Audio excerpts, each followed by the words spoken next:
Yes, welcome back. Thanks for staying with us. Time to turn our attention to bowls now. Of course, the regular TJ Saunders is in with us and he's brought the state bowls coach Les Carter with him. Les, how are you? I'm very well, thanks. TJ, we'll talk to you in a minute. We've got lots to talk about with Les first, mate. So you just sit over there, mate. Pretend you're a goal umpire at footy, mate. We just discussed that earlier. Let's talk about the start for you, Les. As a 6-year-old, you wandered past the bowls club. How did that all happen? Well, Dad had decided to play bowls at Christie's Beach, and beautiful bowling club by the pub. But we lived up the road, maybe 300-400 metres. So Dad would take me down. I'd have a little roll at afternoon tea like all kids do, and that progressed over the years to going down there on the way to the beach to get a Coke and eat all the afternoon tea that was left over and play a bit more. And I suppose by the time I was 11, they started to say, oh, this kid might be able to bowl a bit. So I was allowed to be a social member, and that's where it all began. All right, for you, you've been at 5 clubs, well 6 if we call McLaren Vale start and then return. Yeah, the pilgrimage. Any one club better than the other? All different? They're all different and all had really, really good elements of it. You know, I moved from Christie's to McLaren Vale because McLaren Vale was, you know, a step above, and it was the hardest club in my area to make it, and played there a couple of years and then thought, no, this is not enough. I really want to have a dip at the big league. So I went to Adelaide, and Adelaide was the powerhouse at that time. There was Adelaide and Grange. And it was great. Then went to Henley with a mate to do a bit of coaching, and that was more of just a bit of fun, but very, very good and serious. And then starting to look at where do I finish my bowls career. No. Then went to Grange, and that was really playing with the mates, playing with Smithy and playing with Drew. And every club's got a Smithy. Yeah, they do. But playing with really good mates, and that was a great era. But when I did decide to hang up my boots with the serious side of bowls, go back to McLaren Vale because it was 500 metres from home. Beautiful. You know, you mentioned the word community, and I think every club has that great community of people that enjoy catching up on a regular basis. Yep.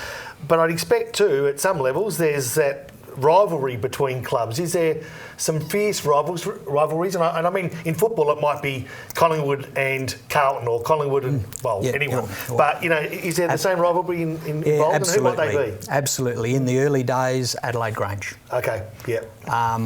You'd have later on the local derby we sort of set up, which was Henley Grange. That was a bit more on the friendly side. Yes. Now, if I look at it, it's Wollonga, McLaren Vale. Oh, so really? Okay. I think it's always the local derbies that become where the big rivalry hits. And you've got to have, I think it's an important thing. Right, yeah. Because you can gee up the boys saying, hey, we're playing these guys now. We're not going to get done by Wollonga. Yeah. So, TJ, how have you seen Les's journey? Well, for me, briefly. Yep. Really, haven't really crossed paths up until, I guess, the last 12 months. And, you know, I think that I've spent some time with Les on Bowls Exposed, talking to him, and, you know, the journey over for the men's state side over in just recently, you know, we spoke about it on the show. So I think that the impact Les has had with the team, and the team are bonding together, they're doing a great job. Well, let's talk about the state team. You're the head coach, mate. We know the coaches don't survive too long. I thought it was good that you explained you went to those clubs for all the right reason. It wasn't money, because that doesn't play a part in sport, of course. No, it doesn't. Handling the state team, what's coming up? We've got, basically we've just finished that season, so we're in a little bit of a hiatus at the moment. A lot of the boys are away playing various things. They're playing Australian Open at the moment. But we kick off in earnest about September, where we actually get on the track and get back into our season again.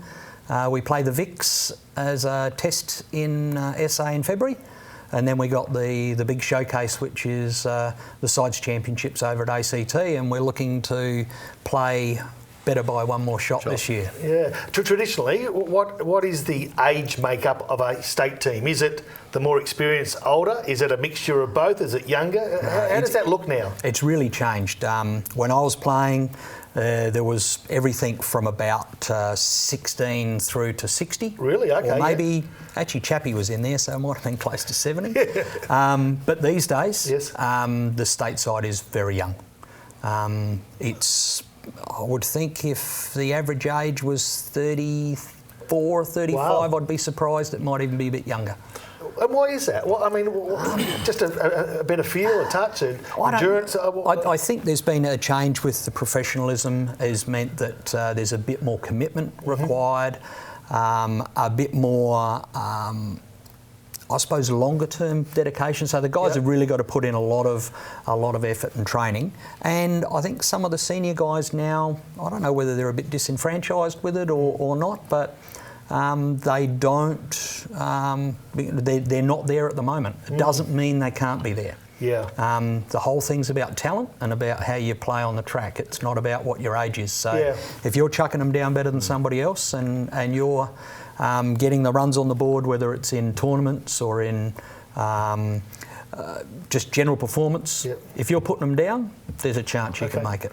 157 state games for you. Is there one or two that stand out as in your mind?